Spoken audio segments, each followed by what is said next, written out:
Hey, it's your Nomad Consultant here. And in today's podcast, I was fortunate to have Isru Fernando join me to talk about SAP integration and his journey into the world of SAP. Isru is a highly experienced SAP consultant who I met whilst working on an S4HANA project for Puma.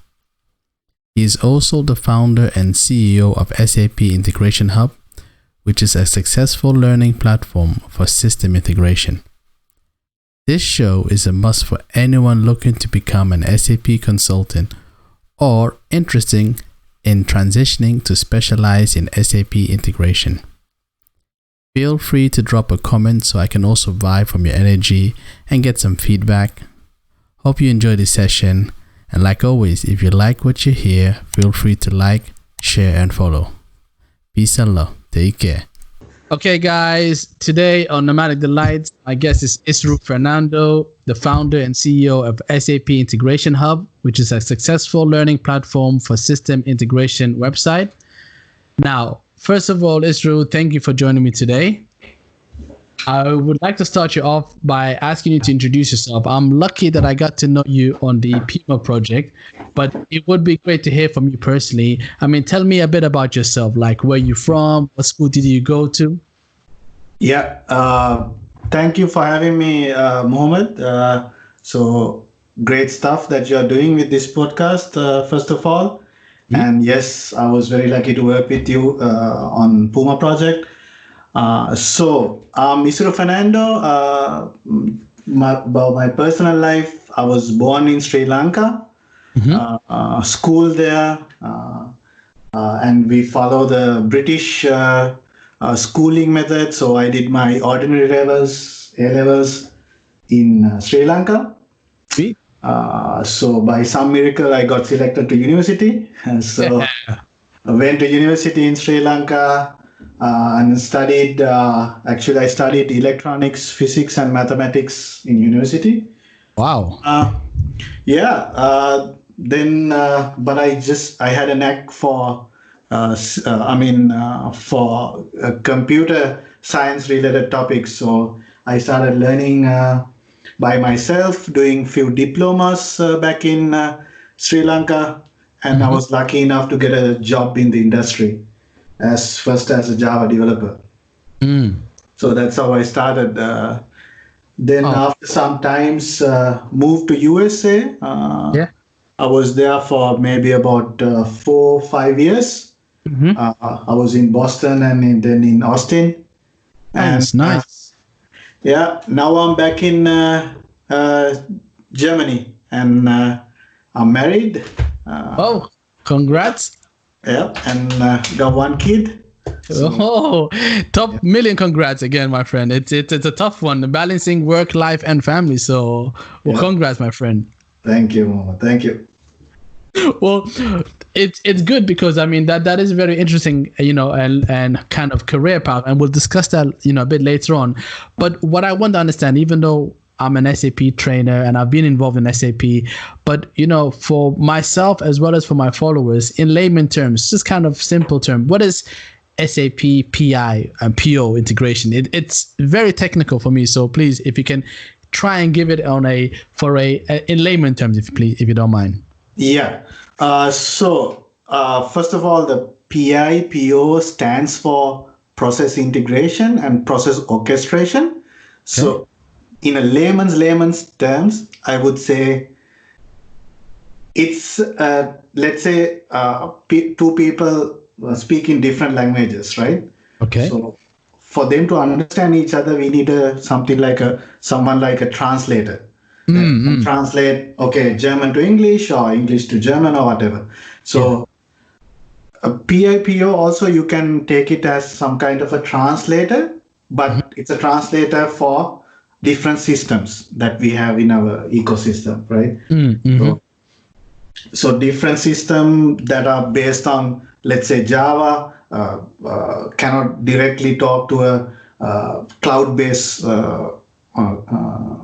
application that we have, right? So how they communicate is usually through a middleware, right? Middleware is someone that gets the messages from the sender system and translate it however the receiver system understand, and route those messages to the receiver system. So in the layman's term, I would call it as a translator between these different messages that are flowing through all these systems that we have in the world. So nice. Honestly, Isru, that's a very good way, because we can always relate to that. You always need a translator if you speak different languages. So that's actually a good explanation. No, thanks for that. But now, what I need to understand is that I know, like you said, you explained to me from Sri Lanka, then the US. But what made you, like, what led you to this world? Because in the world of SAP, there's so many modules, there's so many. Why did you choose to go into this field? Yeah, good question, Mohammed. So I first started, as I said, as a Java developer. So I studied Java. I love coding. Then I started building my own applications. But when I first went into my first job, they asked me whether I would like to take a new challenge. There's a ERP called SAP. Would you like to learn it, and would you like to join the SAP team of that? Yeah. So that's how I got into SAP. But initially I was doing actually several things because I love to learn different technologies. So I was working with in SAP there's a language called ABAP where you write applications in SAP. Right?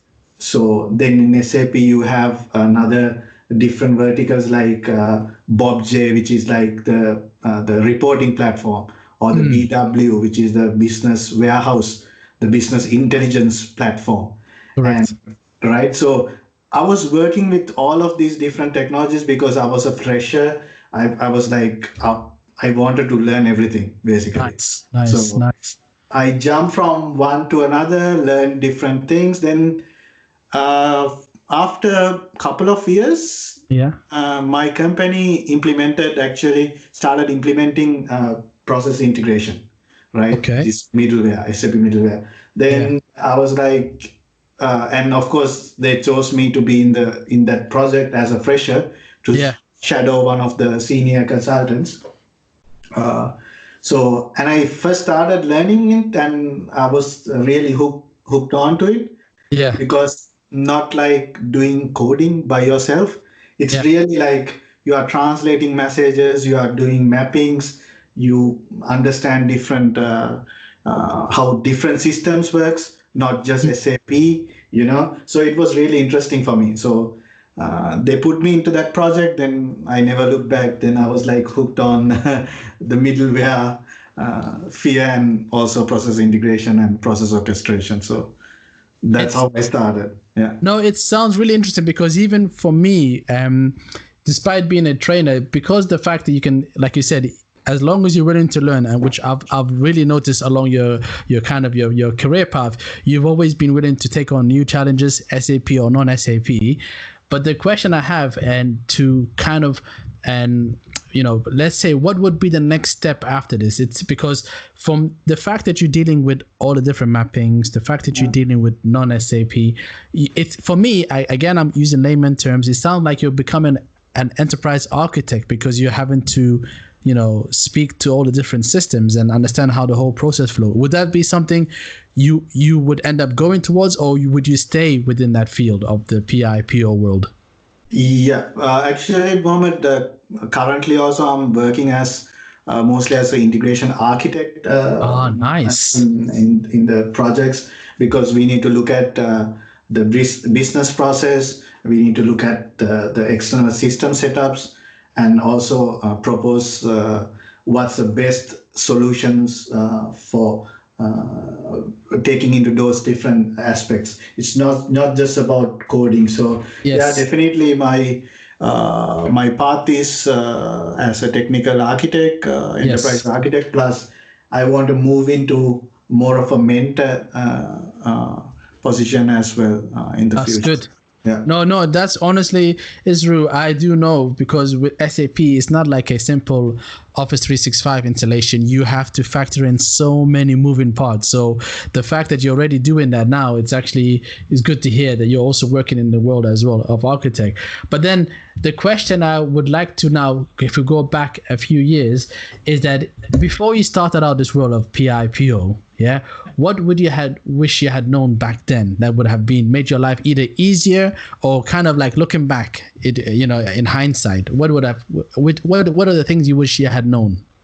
Yeah, it's I could say like some advice that I can give for somebody who's coming into the industry also. It's like when you just start, you focus mostly on the technical part of things on Correct. SAP, say coding or developing interfaces. But I would say like another aspect or another big portion of our role as consultants is to actually look at more about the overall picture and also understand the different business processes that these clients have. Yes.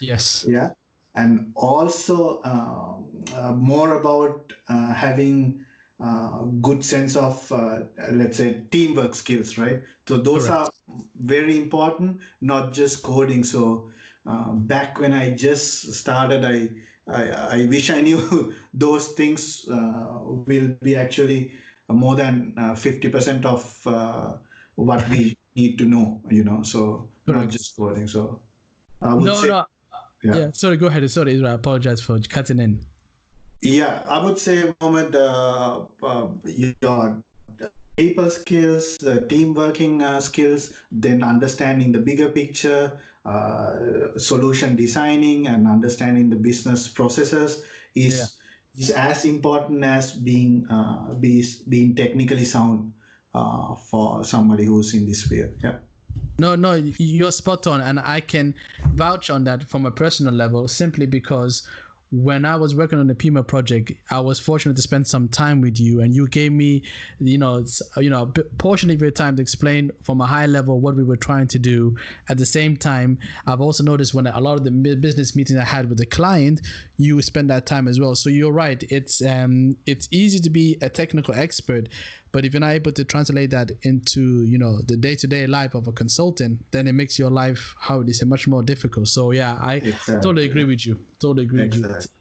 Yeah. And the question I would have, which kind of links to this one, and so your career path into the world of integration has been a bit unique.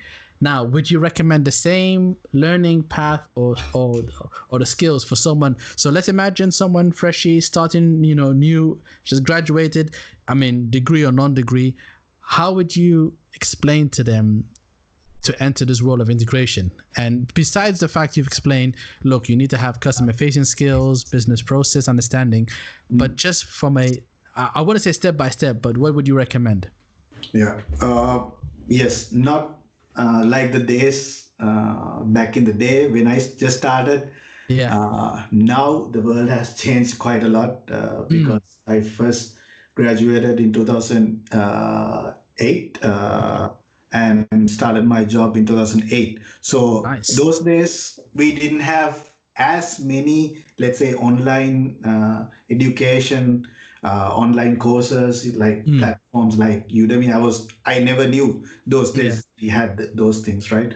So for a fresher coming into the industry now, but there are a lot of good ways that they can learn these different technologies. So but honestly, my favorite method is like the way I went through the learning process, because something like integration and SAP, then learning from let's say an online course, it's always great to have some experience with it, right? So I would say one good thing is if you can find a suitable mentor.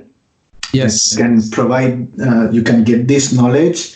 That's great. If you can shadow somebody, even let's say, find an internship in one of these companies that has SAP and has integration platform, and you can work on one of these projects even as a trainee for a fresher, right? A shadow, a senior consultant. That will be really a great way to learn. And also you can find a lot of people, lot of industry experts are online, have their own platforms. They are on LinkedIn, so connect with them. They are willing to help. So connect with them, have discussions with them. I think that's one of the ways. But I have to say, now in online, you have really good online courses. So you can check out Udemy, Teachables, anywhere, right? Even from through my platform, SAP Integration Hub, I do one-on-one trainings. So those are all very good methods if you are willing to step into this industry of consulting and integration. So. Perfect. And you've actually hit the nail on the head, because my next question was to talk about the SAP Integration Hub. Tell me about it, because I know it's a successful website. I've done a bit of research before this and call, and I'm actually would like to understand what inspired you to, one, start this project, and also to give me a bit of background about it, please. Yeah. So when I first started the Integration Hub, I started as a platform that I can share some of those new things that I try out in different projects, new interfaces that I build, new technologies we use, share that knowledge with the rest of the community. I started it as a very small, just a Bloggerspot blog, actually, in Google, right? So one thing is, as I said, I love to research on different technologies on this integration, especially. So I wanted to write them down, because we work on a lot of technologies, but down the line, after 3 years, 4 years, we don't remember all of those technical details, right? So correct. Of the reasons that I wanted to write that blog is like, have a place where we can have this knowledge base, anywhere I can access them. So that was the first step. But then I hosted my own website, moved it out of Blogspot, because it started growing quite fast. And currently I have about 30,000 users. Wow. Site, Wow. So, it blew up so fast, so I had to host it by myself, and, so the way it started and where it's going now, it's like really amazing to see, to be honest. But now my main focus is to give that knowledge to all the readers, because they are looking forward for my articles. And also in the future, I will be hosting integration-related online courses in SAP Integration Hub. Plus, people can, if people want to connect with me as a mentor, so I do one-on-one trainings as well. So nice. So currently writing a new blog post, mentoring, having some online structured courses is my next target through the blog. Enough respect to you, Honor Isru, because you're balancing, first of all, an intensive job, because the world of SAP, especially on projects, is not easy. You're on it 12 hours a day, as well as being a father, as well as being a husband, managing this successful and website, and with all those users. It's impressive. And what my followers don't know is that you're also a very active gym user. I know I need to get myself back in the gym, but for the short time that I did know you, Now Yeah. I started biking because we cannot go to the gym anymore. Oh well, impressive, man. But I mean, luckily, in back in Germany, you guys have some beautiful weather and some beautiful place to go to. So, but no, I mean, it's really impressive, honestly, Israel. Without you're being very humble about it, but a 30,000 user and website. I mean, by now, people would have actually, and how would you say, left their full-time job. So that's why I hats off to you, honestly, Israel, for managing to juggle all that at the same time. Thank you, Mohammed. No, I mean, people like you also inspire me to move forward because we are all trying to do something without getting bogged down with these issues with like coronavirus and everything. Yeah, Keep true. ourselves motivated. So, from your end also, Mohammed, great stuff on the podcast. Really, Thank you. yeah. And I really appreciate it. And I'm happy you were able to join me because I do know, even when I first met you, that you got a lot of skills and knowledge which I'm sure a lot of my followers would enjoy. And to take a little mini break from the SAP world before I come back to it, I want to ask you a quick question. Yeah. Now, I'm aware that your wife is a successful culinary Instagrammer. I follow her and I love all her posts. And so that means you, being her husband, you know more about cooking than I do, okay? Because I can barely do any cooking. Yeah? But anyway, back to the question. Yeah. If you were a type of food, Israel, what type of food would you be and why? Okay, interesting question. Yeah. So first of all, yes, my wife. If you guys want to check out my wife's blog, Yes. actually it's called that'swhatshehad.com. Yep. To be honest, I like her blog better than mine. Yeah, I mean, it's much more fun. People will always love food than SAP. So I mean, I don't blame you, but I love her posts. Honestly, the pictures she takes, the food she eats, I constantly find myself going to the fridge after watching a few photos. Trust me, you know. Yeah, I love it because she writes about travel and not just recipes. It's about the culture and the story about food. So Oh my gosh, the photos in Sri Lanka, it's stunning pictures, and the food and the drinks, I'm like, wow, honestly. So yes, you're right. I mean, especially now that we're locked down in our homes, it's a good escape from reality when I watch those posts. Exactly. Sri Lanka, we can talk about, I think, for another 1 hour moment. Yes, because no, for real. I won't go there. So, I mean, about the food, I would say that's. In Sri Lanka, we have one of the staples. Is rice and curry. Yes. Right? So, not like in other countries that have rice and curry. We Sri Lankans, it's really spicy, usually, and a lot of seafood. And normally, there are. In a meal, there could be more than 5 to 6 curries in one meal. Wow. Yeah. So if you're asking me, I think I would be rice and curry because I like to try different things. So the variety, the diversity. So yeah, I would say rice and curry. I like that. No, honestly, that's a good choice. And I will make sure when I release a podcast to also share the wife's link as well, because it is a great Instagram to follow. Trust me. So yes, besides as well as sharing the Integration Hub website, I'll also share That's What She Had, because it is a great Instagram. And I do recommend my followers to follow it. Yeah. Thanks, Mohammed. Yeah. She would love it. I will give your regards to my wife too. Yeah. Please do so. Now, here comes the biggie question now. So we've dealt with the food, okay. As you know, in the UK, as well as in Germany, we're dealing with Brexit and now with coronavirus, COVID-19. What I want to understand for Germany, and I mean, specifically for Germany, but it could be on a global level, but what impact would you think this will have on the SAP industry? Now, bear in mind, just today, SAP mentioned that before they had 2 CEO and they're now going to switch back to 1 CEO, and they've used COVID-19 as the reason for it. But from your perspective in the world of SAP, what impact do you think this will have?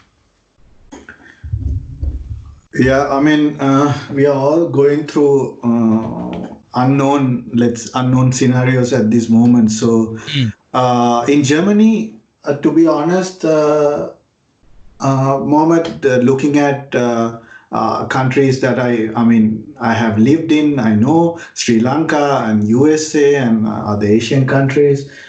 So in Sri Lanka, we have a total lockdown. So there's a curfew. People cannot go out of their homes, basically. So. And in USA, obviously, it's the numbers are really high, but people can go out, and but a lot of things are closed down.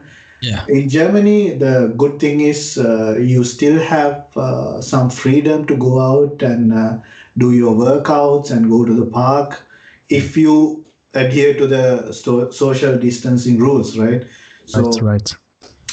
From that aspect, Germany is, I think, doing really great to contain this because the numbers are going down, and they open up actually some offices that are less than 800 square feet. Right. So really interesting strategy that they are following. They are doing contact tracing, and they are quarantining people who had contact with some of the infected people. So medical system is really strong. So Germany, to be honest, it's really, I would say, handling it really well. So on the impact to our industry, I would say now IT is an essential service, not like before. It's not just a nice to have thing or something like this, because every company, all the big companies, big outlet stores, they use they use SAP heavily, and all the things that are connected, So in that sense, I would say some of the industries will get hit quite badly, because in the sense, like for retail stores, right? For let's say fashion and lifestyle industry, oil and gas, those kind of industries will get hit because of this, for obvious reasons. So I would say other areas like, supermarkets, the healthcare. SAP is all around. In all of the industries. So those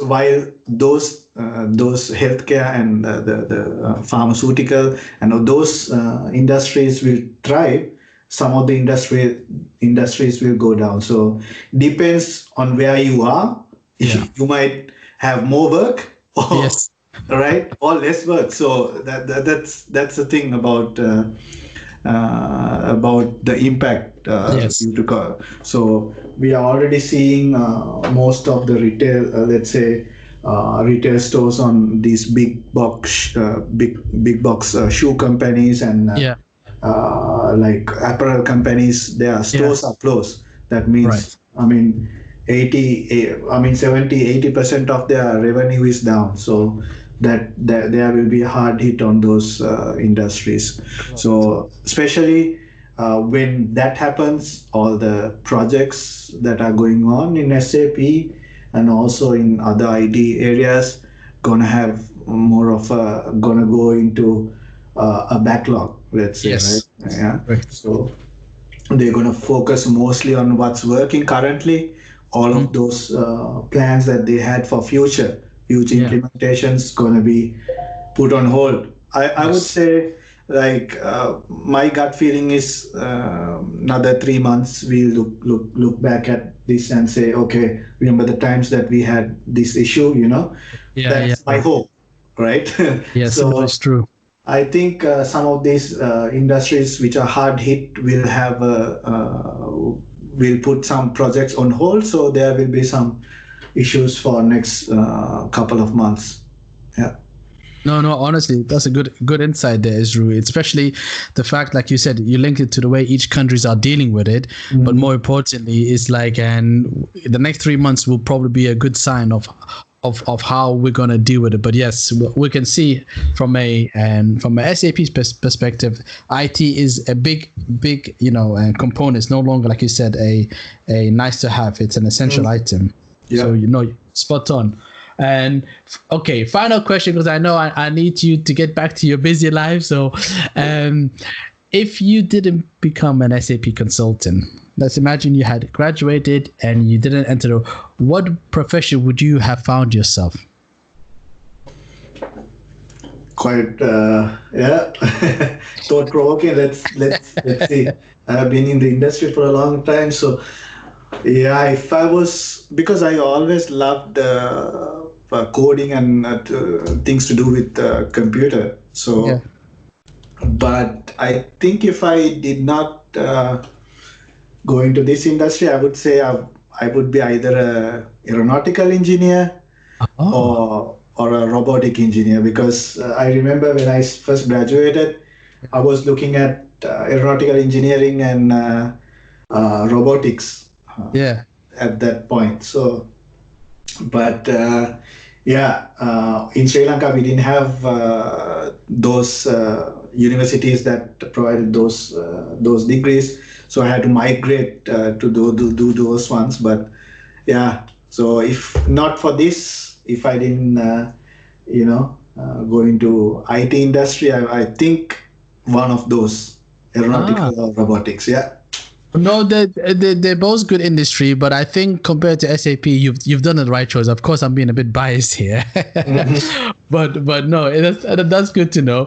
But honestly, once again, I want to thank you for your time. But before I sign off, is there anything you'd like to add or mention or have not covered? Feel free to drop something now, Isru. Yeah, first of all, Mohammed, as I said, thank you for having me in your podcast. Great work.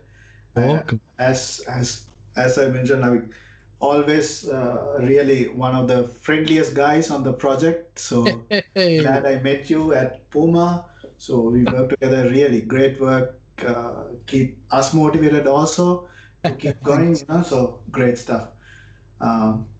And just want to mention for anybody who's interested in getting into the SAP industry or in system integration area, go to my blog, sapintegrationhub.com, and connect with me. I would love to hear from all of you.